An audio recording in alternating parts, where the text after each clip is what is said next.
저와 함께 하실 말씀은요, 로마서 13장 우리 11절 14절 말씀 함께 보겠습니다. 신약성경 257쪽입니다. 우리 다 찾으신 줄로 믿고 저랑 함께 교독하겠습니다. 또한 너희가 이 시기를 알거니와 자다가 깰 때가 벌써 되었으니 이는 이제 우리의 구원이 처음 믿을 때보다 가까웠음이라.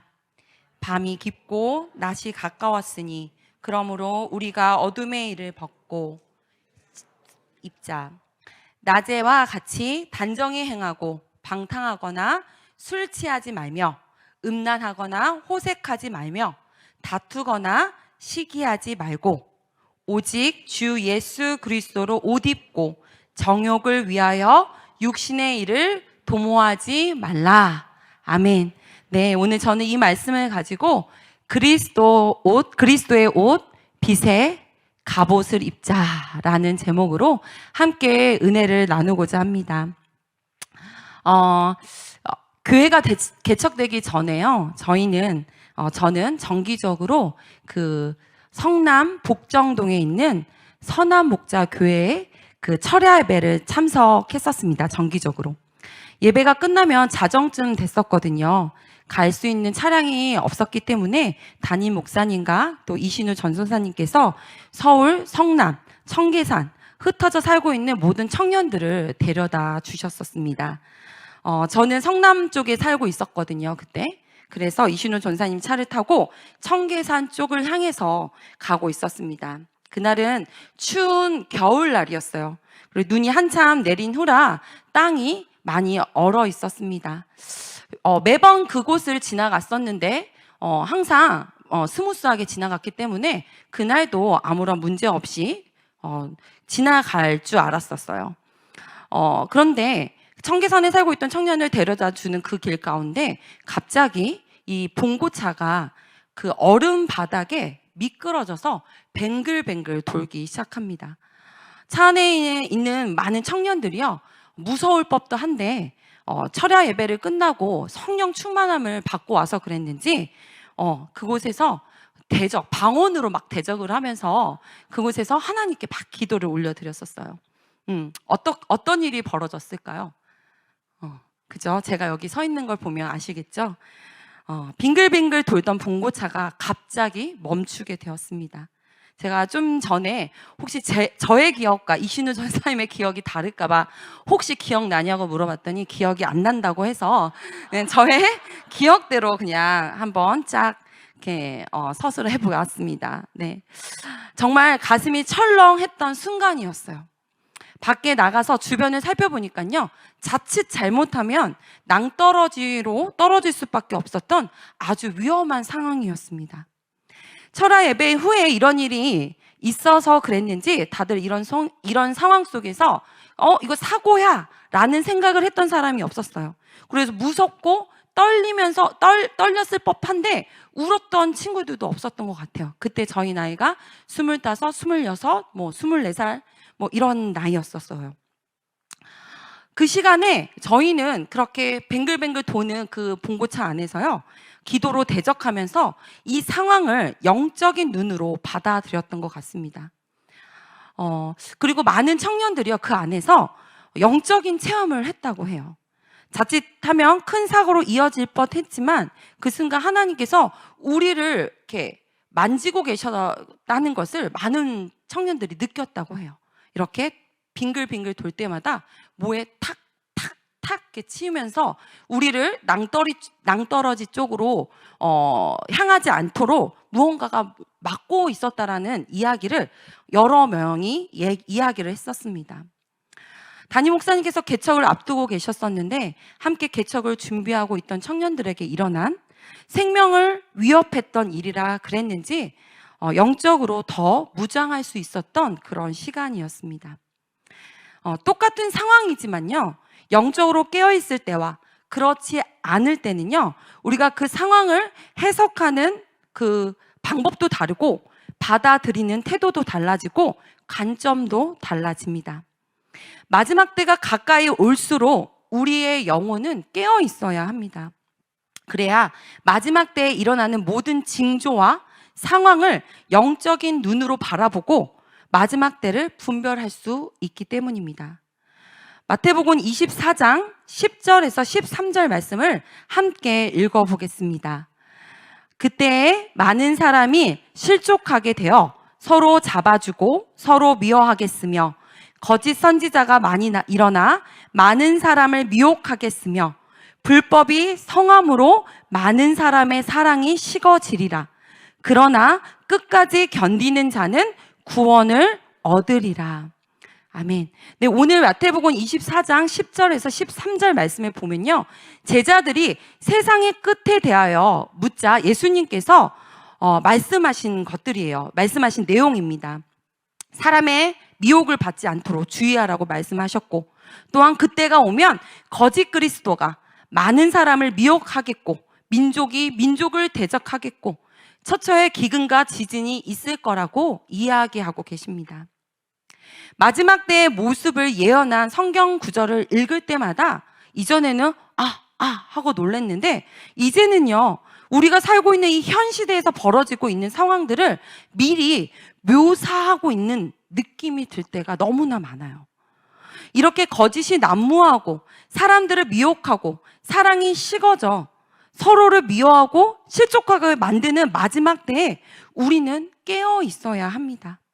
오늘 본문 로마서 13장 11절 말씀에 보면요, 사도 바울은 로마에 있는 성도들에게 마지막 때가 가까이 왔으니 이 시기를 알았다면 빛의 갑옷을 입으라고 이야기하고 있습니다. 빛의 반대는요, 어둠입니다. 어둠은 밤을 이야기합니다. 밤의 일을 벗고 빛의 갑옷을 입자라고 하는 것은요, 죄에서 떠나라는 말씀입니다. 밤이 깊고 낮이 가까워졌다는 것은 예수 그리스도의 재림이 점점 가까이 왔고 구원의 날이 가까이 왔다는 것을 이야기하고 있습니다. 밤이 깊고 낮이 가까움을 알았다면 우리는요, 그 징조를, 그 시기를 알았다면 우리는 빛의 갑옷을 입어야 합니다. 재림이 점점 가까워 구원의 날이 가까울수록 우리는 빛의 갑옷을 입어야 합니다. 우리가 입고 있는 옷은요, 우리에게 많은 것들을 이야기해 주고 있어요. 의사가 입고 있는 하얀 가운, 그리고 군인들이 입고 있는 군복, 또 소방관이 입고 있는 방화복. 이 모든 이 옷들은요, 이 옷 자체만으로도 그들의 정체성을 드러내기도 하고 또 그들의 권위를 드러내기도 합니다. 이렇듯 무엇을 입고 있느냐가 참으로 중요한데요, 오늘 말씀에 우리에게 빛의 갑옷을 입으라고 말씀하고 있습니다. 갑옷은요, 무엇이죠? 전쟁터에 나갈 때 우리가 자신의 목숨을 지키고 보호하기 위해서 입는 무거운 옷입니다. 무겁고 버겁지만 전쟁터에 나갈 때 살아남기 위해서는 적군의 그 공격을 조금이라도 최소화하기 위해서는 꼭 입어야 할 보호복입니다. 이 어둠의 세대 속에서 우리의 구원을 끝까지 지키기 위해서, 생명을 지키기 위해서 우리는 빛의 갑옷을 입어야 합니다. 갑옷의 무게감을 버텨내야 합니다. 악하고 어두운 세력에 휩쓸려서 우리의 몸과 마음을, 그리고 생각과 입술을 지키기 위해서는요, 우리는 빛의 갑옷을 입어야 합니다. 그러나 우리는요, 너무나 쉽게 하나님께서 우리에게 주신 은혜들을, 그리고 감사와 축복들을요, 어둠의 일에 빼앗겨 버리기도 합니다. 그러나 마지막 때에 구원의 때가 가까이 옴을 깨달았다면요, 우리는 빛의 갑옷을 입고 그 무게감을 견뎌내야 합니다. 그렇다면 빛의 갑옷을 입기 위해서 우리는 어떻게 해야 할까요? 하나님과 친밀함을 누려야 합니다. 요한일서 1장 5절에서 10절 말씀을 함께 읽어보겠습니다. 한번 읽어보겠습니다. 시작. 우리가 그에게서 듣고 너희에게 전하는 소식은 이것이니 곧 하나님은 빛이시라. 그에게는 어둠이 조금도 없으시다는 것이니라. 만일 우리가 하나님과 사귐이 있다 하고 어둠에 행하면 거짓말을 하고 진리를 행하지 아니함이거니와 그가 빛 가운데 계신 것 같이 우리도 빛 가운데 행하면 우리가 서로 사귐이 있고 그 아들 예수의 피가 우리를 모든 죄에서 깨끗하게 하실 것이요. 만일 우리가 죄가 없다고 말하면 스스로 속이고 또 진리가 우리 속에 있지 아니할 것이요. 만일 우리가 우리 죄를 자백하면 그는 미쁘시고 의로우사 우리 죄를 사하시며 우리를 모든 불의에서 깨끗하게 하실 것이요. 만일 우리가 범죄하지 아니하다 하면 하나님을 거짓말하는 이로 만드는 것이니 또한 그의 말씀이 우리 속에 있지 아니하니라. 아멘. 우리가 빛의 갑옷을 입기 위해선 빛으로 오신 살아계신 주님과 친밀함을 누려야 합니다. 주님과 친밀함을 누리는 것 자체가요, 빛 가운데로 나아가는 것을 의미합니다. 하나님과 사귐이 있다고 하면서, 즉 교제가 있다고 하면서, 하나님을 만난다고 하면서, 하나님을 알고 있다라고 말하면서 어둠의 일을 하고 있다면 그것은 거짓말하는 것이라고 이야기하는 것입니다. 또는 하나님과 사귀고 있지도 않으면서 사귀고 있다라고 착각하고 있는 것입니다. 살아계신 주님과 친밀하게 교제하게 되면요, 우리는 저절로 빛 가운데로 나아가게 되는 것입니다. 빛 가운데로 살아가는 것은 내가 가지고 있는 허물과 죄악을 드러내는 것을 의미합니다. 빛 가운데로 나간다고 해서 내가 지은 죄나 나의 연약함 때문에 약이 되었던 문제, 어려움이 사라지는 것은 아니에요. 빛 가운데로 나간다는 것은요, 그냥 내 죄가, 내 문제가 그냥 그대로 드러난다라는 것을 의미하는 것입니다. 요한일서 1장 8절에 보면 우리가 죄가 없다고 말하는 것은 자기를 속이는 것이요 진리가 우리 속에 없는 것이라고 합니다. 9절에 죄를 자백하면 이라고 표현을 했는데요, 이것이 바로 빛 가운데로 나아가 사는 것입니다. 우리가 죄를 고백하는 것, 우리가 죄를 고백하는 것 그 자체가 빛 가운데 나아가는 것이라는 것이죠. 우리가 죄를 자백하면요, 하나님은 신실하시고 의로우신 분이기 때문에요, 우리의 죄를 정죄하거나 판단하시는 분이 아니시고 용서하시고 모든 불의에서 우리를 깨끗하게 해주시는 분이라는 것을 우리는 믿어야 합니다. 이 세상을 살아가는 모든 사람들은요, 죄가 있어요.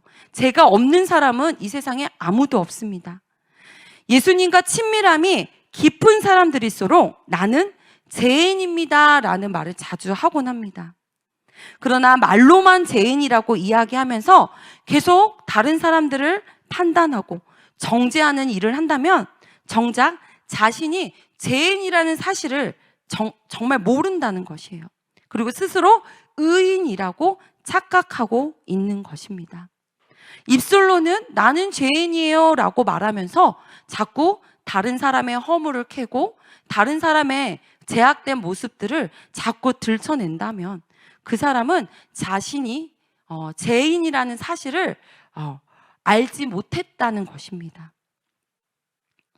빛으로 나온 사람들은 자신의 죄가 얼마나 큰지 알기 때문에 다른 사람들의 허물과 죄악들을 함부로 판단할 수가 없습니다. 우리 누가복음 18장에 보면요, 11절부터 13절 말씀에 보면요, 우리가 너무나 잘 알고 있는 바리새인과 세리의 기도가 나옵니다. 우리 한번 읽어볼까요?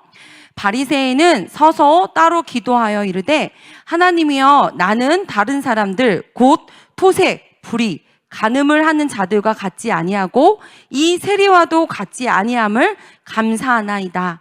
나는 일에 2번씩 금한씩 하고 또 소득의 11조를 드리나이다 하고, 세리는 멀리 서서 감히 눈을 들어 하늘을 쳐다보지 못하고 다만 가슴을 치며 이르되 하나님이여, 불쌍히 여기소서, 나는 죄인이로소다 하였느니라.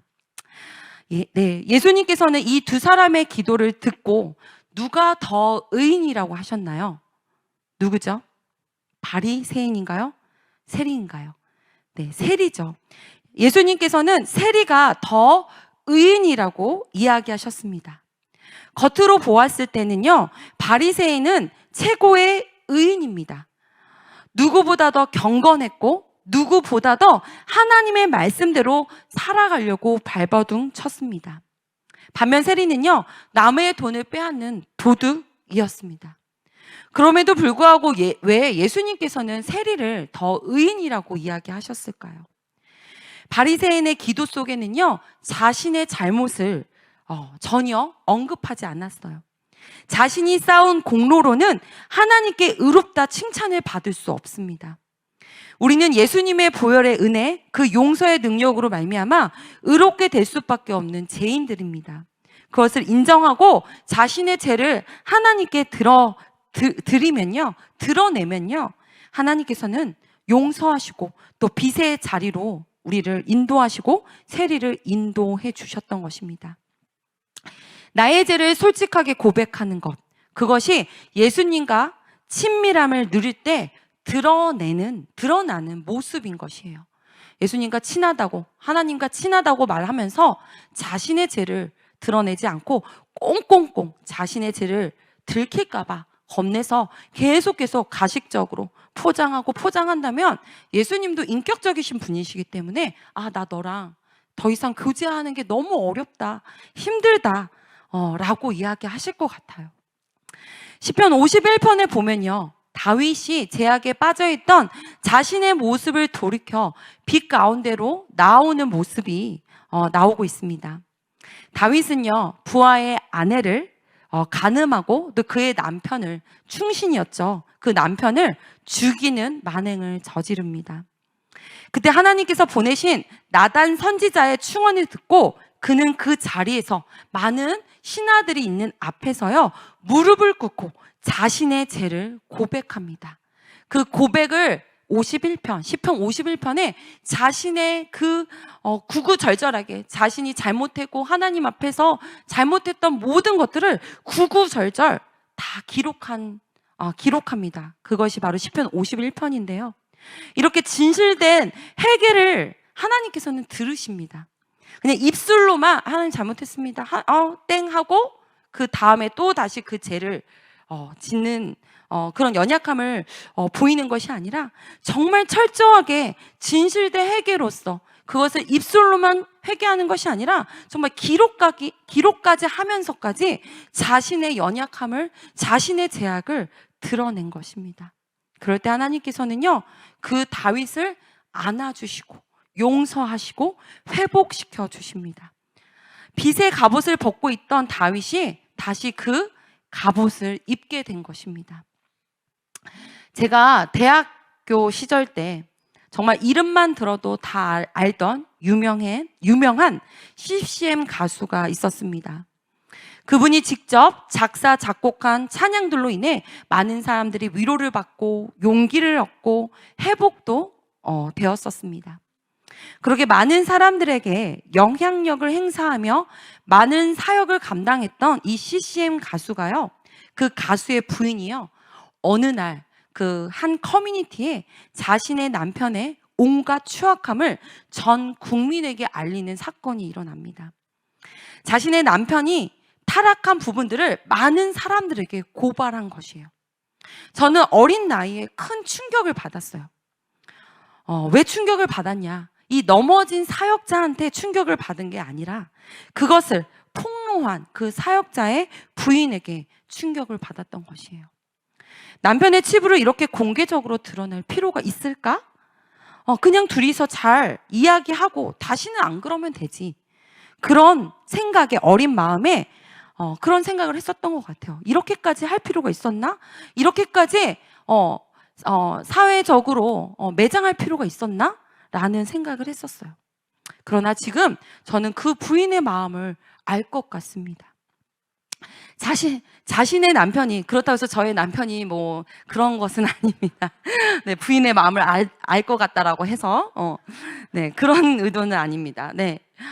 왜 그렇게 죄를 고발하면서까지 그 남편을 세우려고 했는지, 일으켜 세우려고 했는지, 자신의 남편의 빛 가운데로 나오기를 간절히 원했을 것이에요. 이렇게 공개적으로 오픈하는 것만이 그 영혼을 어둠의 구렁텅이에서부터 건져내고 하나님께 돌아올 수 있는 유일한 길이라는 것을 그 부인은 알았던 것입니다. 잠깐 느끼는 수치심 때문에 영원한 구원을 빼앗길 수 없었던 것이에요. 사람들을 속일 수는 있었겠지만 하나님을 속일 수는 없었기 때문에 어둠 속에서 자신의 남편을 구해낸 것이에요. 진심으로 자신의 허물과 죄를 하나님께 고백하는 그 기회를 그 부인이 그 남편에게 만들어준 것입니다. 그럴 때 하나님께서는요, 그 실시행 가수 그 사역자를요 정죄하고 판단하고 어둠의 구렁텅이에 넣어놓지 않으세요. 미쁘시고 의로우신 하나님께서 그의 죄를 사하시고 그의 모든 불의를 깨끗하게 하셔서 진심으로 그 영혼이 그 진실되게 하나님을 찬양할 수 있도록 정말 하나님을 온전하게 찬양할 수 있는 정말 거룩한 찬양 사역자로 하나님께서 세우셨습니다. 하나님과 깊은 교제를 통해 친밀감을 누리는 사람들은요, 하나님을 속일 수 없어요. 우리가 이렇게 빛 가운데로 나와야 하는 이유는요, 바로 이 마지막 때가 가까이 왔기 때문입니다. 빛의 갑옷을 입고 어둠의 일을 벗어버리기 위해서는요, 우리는 이 마지막 때에 하나님과 누구보다 더 친밀함을 누려야 합니다. 두 번째로는요, 빛의 갑옷을 입는다는 것은 오직 예수 그리스도로 옷을 입는다는 것을 이야기하는 것입니다. 마지막 때를 준비하고 기다리라는 메시지를 전했던 사도 바울은요, 로마 성도들에게 이 시기에 가장 필요했던 것이 어떤 교훈이나 조언이 아니었다는 것을 알았습니다. 마지막 때가 이르면 구원을 어떻게 지킬 수 있을지에 대한 구체적인 방법에 대해서 이야기를 해줘야 했습니다. 그건 바로 예수 그리스도와의 연합입니다. 예수의 옷을 입고 살아내는 것이었어요. 즉, 빛의 갑옷을 입고 살아가라는 것이었어요. 예수님처럼 예수님의 옷을 입고 살아가라고 이 사도 바울은 로마 성도들에게 이야기하였습니다. 그날이 가까이 올수록 우리는 더욱 예수 그리스도의 옷을 입어야 합니다. 사도 바울은 오늘 본문 말씀을 통해 이 시대는 자다가 깰 때이며 밤이 깊고 낮이 가까웠으며 우리의 구원이 처음 믿을 때보다 가까운 시기라고 이야기하며 부지런히 어둠을 벗고 빛의 갑옷을 입어야 할 때이며 오직 예수 그리스도로 옷을 입고 정욕을 위한 육신의 일을 도모하는 것을 멈추라고 이야기하고 있습니다. 예수님께서 다시 오실 것을 믿고 그것을 기다리는 그런 모든 자들은요, 예수 그리스도의 옷을 입어야 합니다. 이미 우리에게 입혀진 그리스도의 보혈의 옷, 그 옷을 입은 자들이 이 땅에서 해야 할 일은요, 육신의 일을 도모하지 않는 것입니다. 왜냐하면 육신의 일은요, 우리가 죄인 되었을 때, 우리가 밤에 살았을 때 행했던 일이기 때문입니다. 예수 그리스도의 옷을 입고 예수님께서 보혈의 능력으로 우리에게 새 옷을, 예수 그리스도의 옷을 입혀주셨습니다.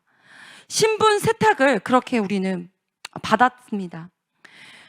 예수 그리스도의 옷을 입은 자들처럼 생각하고 그런 자들이라면, 예수 그리스도의 옷을 입은 자들이라면 예수님처럼 말해야 되고 예수님처럼 생각해야 되고 예수님이라면 어떤 일을 하였을까라고 우리는 계속 질문을 해야 합니다.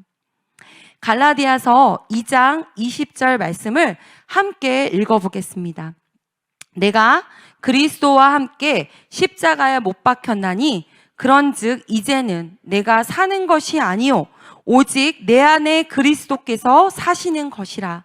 이제 내가 육체 가운데 사는 것은 나를 사랑하사 나를 위하여 자기 자신을 버리신 하나님의 아들을 믿는 믿음 안에서 사는 것이라. 아멘. 예수님께서 우리에게 주신 그 보혈의 능력, 그 옷을 입고 살아가야 한다면요, 우리는 우리 멋대로 살아가면 안 됩니다. 우리 안에 예수님께서 살아 계신다는 것을 믿고 예수님께서 어떻게 생각하시는지, 예수님께서 어떻게 우리의 행보를 결정하실지 물어보면서 그것을 행하며 살아가야 한다는 것입니다. 예수님이라면 이런 상황에서 어떻게 하셨을까? 예수님이라면 저런 사람을 향해서 어떻게 말씀하셨을까? 이것을 계속 내 안에 살아계신 예수님께 물어봐야 합니다. 예수님처럼 살아가는 훈련을 이 마지막 때에 우리는 해야 하는 것입니다. 사랑하는 우리 성도 여러분, 우리는 주님의 핏값으로 영원한 생명을 보장받았어요. 그러나 우리가 빛의 갑옷을, 예수 그리스도의 옷을 벗어버린다면 우리는 방탕하며 술에 취하며 음란하며 호색하며 다투고 시기하고는 어둠의 일을 도모하게 될 것입니다. 밤과 낮의 모습이 다른 채로 이중 신앙생활을 하게 되는 것입니다. 예수님을 알지 못했던 이전의 모습과 이전의 생각과 습관들로 육신의 일을 도모하게 될 것입니다. 만약에 우리가 빛의 갑옷을 입지 않으면 말입니다. 마치 하나님이 없는 세상인 것처럼 내가 하고 싶은 대로 행하고 내가 말하고 싶은 대로 말할 것입니다. 빛의 갑옷을 입지 않으려고 한다면 말입니다. 그리스도의 옷을 입지 않고 빛의 갑옷을 입지 않고 신앙생활을 하는 자들은, 그런 자들이 많은 교회일수록요, 세상 사람들이 하는 것처럼 교회 안에서도 미워하고 시기하고 뒤에서 욕하고 용서하지 않고 파벌을 만들고 불평과 불만을 드러내며 편법과 불법을 일삼는 일을 세상과 별반 다르지 않게 교회 안에서도 행하게 될 것입니다. 사랑하는 성도 여러분, 빛의 갑옷을 입으시길 바랍니다. 예수 그리스도의 옷을 입으시길 바랍니다. 말씀이 육신이 되어 이 땅에 오신 우리 예수님과 깊은 교제를 하시길 바랍니다. 성령께서 우리에게 감동을 주실 때마다 우리가 순종해야 합니다. 빛 가운데로 나오시길 바랍니다. 예수님과 친밀함을 누리실 때마다 빛의 갑옷을 계속 입으려고 해야 합니다. 매 예배 때마다 선포되어지는 말씀과 친구가 되시고, 묵상하는 말씀이 여러분들을 빛으로 인도할 때마다, 성령께서 여러분들의 발걸음을 인도하실 때마다 순종하며 걸어가시길 진심으로 소망합니다. 말씀을 맺겠습니다. 저는 오늘 본문 말씀을 묵상하면서 마태복음에 나오는 열처녀의 비유가 떠올랐습니다. 신랑을 맞이하기 위해서 10명의 처녀들이 등을 들었습니다. 신랑이 올 때를 알지 못해서 잠깐 잠든 그때에 신랑이 오게 되죠. 그러나 그 10명의 처녀들 중에 기름을 준비한 5명의 슬기로운 처녀들만 신랑을 맞이하고 잔치에 참여한다라고 그 말씀에 쓰여져 있습니다. 우리는 모두 등을 들고 예수님 오심을 기다리며 하나님께서 허락하신 교회에 나와서 하나님의 뜻을 구하며 주님 오실 날을 기다리고 있지만, 기름을 준비하지 못하면 마지막 때에 우리는 어리석은 5 처녀처럼 끝내 그 잔치 차례에 참여하지 못할 수도 있다는 것입니다. 그 차이는요, 영적으로 깨어서 빛의 갑옷을 입고 어둠의 일을 벗어버려야 되는 것입니다. 그러지 아니하면 어리석은 5 처녀처럼 우리는 그 잔치 자리에 참여하지 못할 수도 있습니다. 언제 올지 모르는 신랑을 깨어서 무작정 기다리는 것은 너무나 어려워요. 만약 주님께서 주님이 오시는 날, 그 날짜를 정해주셨다면 얼마나 좋았을까요? 그러나 주님께서 오실 그날과 그 시는 아무도 모르고 아버지만 아신다고 하셨어요. 주님은 오늘도 오실 수 있고 내일도 오실 수 있습니다. 그러므로 주님을 맞을 준비를 우리는 늘 항상 하고 있어야 돼요. 오늘은 빛의 갑옷을 벗고 내일은 빛의 갑옷을 입자. 오늘 아침에는 빛의 갑옷을 입고 밤에는 빛의 갑옷을 벗자. 내가 이 무리하고 있을 때는 빛의 갑옷을 벗고 이 무리하고 있을 때는 빛의 갑옷을 입자. 내가 우리 가족들과 있을 때는 빛의 갑옷을 벗고 교회 성도들과 있을 때는 빛의 갑옷을 입자. 이렇게 할 수가 없다는 거예요. 왜냐? 언제 오실지 모르니까요. 그러므로 주님 맞을 준비를 항상 하고 있어야 된다는 거예요. 우리는 성령으로 정말 변화되어서 정말 주의 빛의 옷을 갑옷을 입는 것을 그것을 힘들어하지 않아야 합니다. 우리가 진짜가 되지 않는 이상 빛의 갑옷을 입고 벗고 입고 벗고 이 일들을 계속 반복하게 될 것이에요. 솔직히 우리는요, 눈앞에 상황에 펼쳐지지 않거나 직접 경험을 하지 않으면요, 그것을 준비해야 할 필요성을 느끼지 못하는 그런 연약함들이 있어요. 북한이 전쟁을 준비하고 있다, 언젠가는 대한민국에 전쟁이 일어날 것이다 라는 이야기를 많이 들어요. 그러나 중이들 때문에 무서워서 한국에 못 들어올걸? 이렇게 생각하고 농담으로 그것들을 받아칠 때가 있어요. 예수님이 오실 때다, 징조가 보인다 라고 많은 목사님들이 말씀하시고, 또 이게 성경에 쓰여있는 그 징조들이 지금 우리가 현 시대에 살고 있는 이 현 시대에서 많은 것들이 드러나고 있다는 것을 우리는 알 수 있어요. 그러나 우리는 어떠한 조바심도 어떠한 경각심도 생기지 않습니다. 어려서부터 혹은 교회를 다니면서부터 계속 쭉 들어왔는데, 그럼에도 불구하고 지금까지 아무런 일이 일어나지 않았기 때문에 마음이 무디어져 있을 수도 있습니다. 그렇기 때문에 우리는 성령의 음성에 순종하여 하나님께서 우리에게 허락하신 빛의 갑옷, 그리스도의 옷을 입고 신랑 맞을 준비를 해야 합니다. 그것이 어느 곳이든지 어느 사람과 함께 하든지 어느 때든지 우리는 정말 진짜 그리스도인이 되어서 빛의 갑옷을 입는 것을 두려워하거나 힘들어하지 말아야 합니다. 삶을 살아갈 때 기쁘고 행복한 일도 분명히 있지만 숨이 쉬어지지 않을 만큼, 밤잠을 지새울 만큼 삶의 어려운 문제가 우리 앞에 펼쳐질 때가 있어요. 그럴 때 우리가 우리의 문제에 함몰되지 않기 위해선 내가 어디를 향해 가고 있지? 내가 무엇을 위해 살고 있지? 늘 상황과 환경을 환기시켜줘야 합니다. 그럴 때 내가 처해 있는 문제는요, 너무너무 작게 느껴지고 크신 하나님의 계획이 우리의 눈에 들어옵니다. 하나님께서 나를 살려주신 이유와 나를 이 땅에 보내주신 목적을 가만히 생각해 보면요, 이 땅에서의 삶이요 전부가 아니고 다시 오시겠다고 약속하신 주님의 약속이, 주님의 말씀이 생각이 납니다.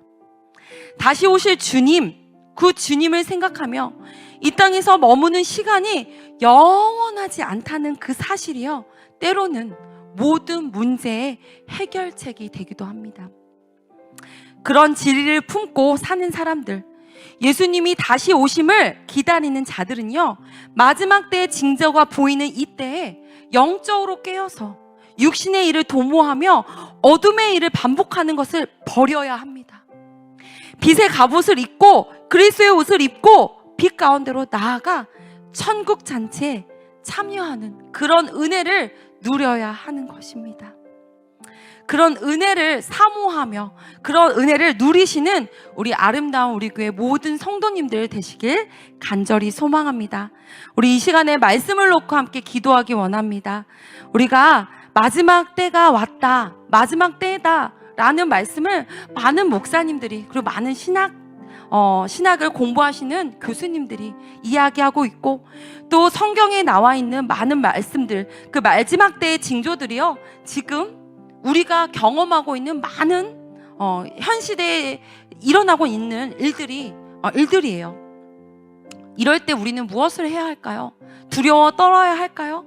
우리가 무서워서 도망가야 할까요? 아니, 모든 일들을 손을 내려놓고 마지막 때니까, 예수님 오시니까 아무 노력도 하지 않고 그냥 예수님만을 기다려야 할까요? 아닙니다. 우리는 빛의 갑옷을 입고 예수 그리스도의 옷을 입고 육신의 일을 도모하지 않는 거예요. 이전의 생각, 이전의 습관, 이전의 것들로 돌아가지 않는 거예요. 예수님께서 핏값으로 사신 그 생명을 주신 그 예수님이 우리에게 주신 그 새로운 옷을 입고요, 이전으로 돌아가지 않고 정말 다시 오실 주님을 바라보며 우리가 그 천국 잠치에 참여할 수 있도록, 하나님, 내가 빛의 사람, 하나님과 온전함을 누리는 사람, 하나님 진짜가 되는 사람, 성령으로 온전히 변화된 사람, 그런 사람이 됨으로 말미암아 하나님, 내가 마지막 때를 준비하고 또 마지막 때를 기다리고 주님 오실 날을 기다리는 그런 하나님의 사람, 빛의 자녀 될 수 있기를 간절히 소망하는 마음으로 우리 이 시간 주여 삼창하신 후 함께 기도하겠습니다. 주여, 주여, 주여.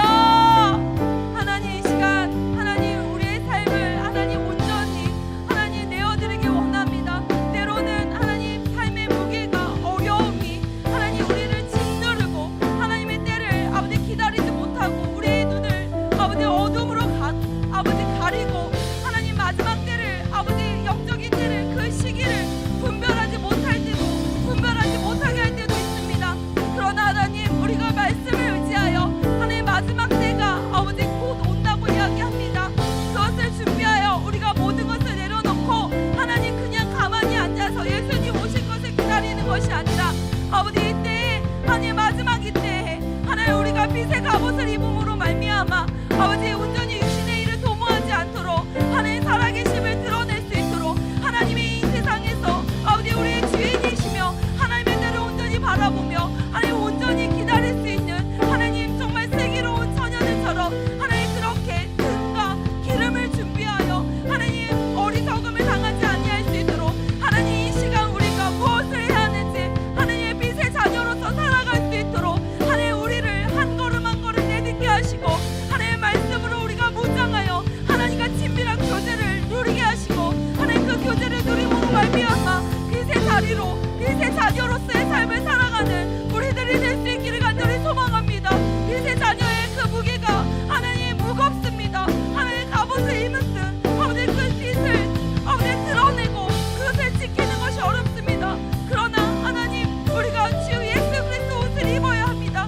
예수님이면 어떻게 하셨을까? 예수님이면 어떻게 말씀하셨을까? 예수님이면 어떻게 이 상황을 정리하셨을까? 늘 고민함으로 말미암아 이 세상에서 내가 사는 것이 아니라 오직 예수 그리스도만이 살아가 아버지 역사하실 수 있도록 하나님 온전히 주님께 되어드리는 우리의 삶이 될 수 있도록 주님 인도하여 주시옵소서. 하나님의 말씀을 순종하여 나아갑니다. 말씀의 뜻을 우리가 분별하지 못한다면 하나님 용서하시고 아버지 당신께서 성령의 능력으로, 지혜와 능력으로, 지혜의 은혜로 하나님 우리에게 다시 한번 깨달음을 주셔서 하나님 그 말씀들을 묵상하고 그 말씀들을 깨달을 수 있는 아버지 귀한 시간이 될 수 있도록 주님 인도하여 주시옵소서.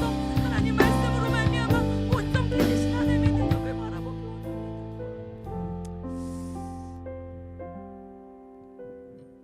사랑의 하나님 감사합니다. 오늘 말씀을 통하여서 깨달아지는 은혜와 말씀에 기쁨이 있다면 하나님 그것을 묵상하게 하시고 빛으로 인도하시는 예수님을 따라 우리가 빛의 갑옷을 입는 하나님의 자녀들 될 수 있도록 주님 인도하여 주시옵소서. 마지막 때다, 마지막 때라 라고 이야기하지만 영적으로 깨어있지 않는다면 우리는 마지막 때인지 아닌지 분별할 수 없습니다. 하나님 성령의 은혜를 주시사 하나님 우리가 마지막 때인지 잘 분별하게 하셔서 하나님 우리가 마지막 때에 무엇을 해야 할지 하나님께 여쭙고 빛의 갑옷을 입으라고 했을 때 하나님 빛의 갑옷을 입고 하나님의 옷을, 예수 그리스도의 옷을 입으라 할 때 그 옷을 입으며 하나님을 온전히 뒤쫓는 자들 될 수 있도록 주님 인도하여 주시옵소서. 오늘 이 말씀을 우리에게 허락하신 것은 예수님을 구주로 고백하고 시인한 모든 자들이 하나님 자리에, 하나님 잔치 자리에 참여할 수 있도록 다시 한번 우리에게 기회를 주신 줄로 믿습니다. 빛의 갑옷을 입는 것을 하나님 부분적으로 선택해서 입었다면 하나님 빛의 갑옷을 입는 것을 두려워하거나 그것을 힘겨워했다면 다시 한번 우리가 하나님 예수 그리스도와 교제함으로 친밀함을 누림으로 말미암아 내 죄를 온전히 드러냄으로 말미암아 하나님께 나아가 빛의 자녀로서 다시 한번 하나님께 인침받을 수 있는 그런 은혜들을 허락하여 주시옵소서. 하나님께서 우리와 함께 하시고 또 우리에게 주시는 은혜로 말미암아 오늘 하루를 또 내일 하루를 온전한 빛의 갑옷을 입고 살아갈 힘을 주실 것을 기대하며 예수님의 이름으로 기도드렸습니다. 아멘.